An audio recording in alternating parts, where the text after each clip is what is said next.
Wakoloni ni watu waliowatesa sana wa Afrika, waliodharau na kuwabagua. Karibu kwenye Back to History Ndugu Online TV. Wakati wa ukoloni, wa Afrika hawakuruhusiwa kujichanganya maeneo ya wazungu. Kulikuwa na mitaa ya wazungu na ya wa Afrika.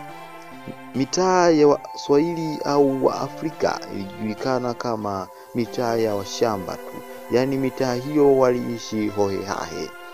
Lakini hata Waafrika wenye uwezo bado hawakuruhusiwa kuishi maeneo ya wazungu. Kulikuwa na baa na hoteli ya wazungu tu. Huko Waafrika hawakuruhusiwa kabisa. Mfano, hoteli ya New Africa Hotel iliyojengwa na Wajerumani. Hotelini hapo, hata kama ulikuwa una kipato cha aina gani, kama wewe ni Mwafrika hupati chumba humo.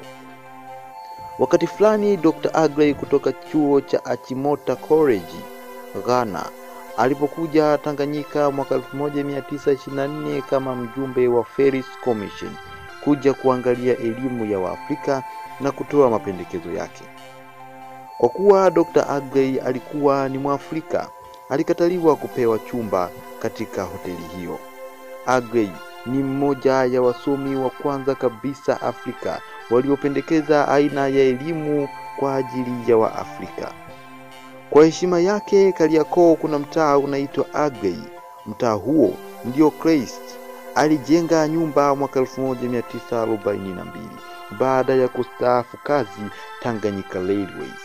Christ Skies ni mmoja ya waasisi wa African Association. Kulingana na mwandishi Mohamed Saidi, Kitwana Kondo alipokuwa meya wa jiji la Dar es Salaam alifanya mabadiliko mtaa wa Agrey kuitwa Maximbwana, lakini hilo halikuwezekana kamwe. Watu waliendelea kuuita mtaa wa Agrey. Dr. Agrey ndiye aliyemshauri Christ kuunda African Association. Kwa hiyo, hayo ni machache tu kuhusiana na ubaguzi wa koloni kwa Waafrika. Asante sana kwa wewe ambaye umekwisha kusubscribe channel yetu Ndugu Online TV. Kwa wewe ambaye bado hujasubscribe, fanya kusubscribe kisha gusa alama ya kengele.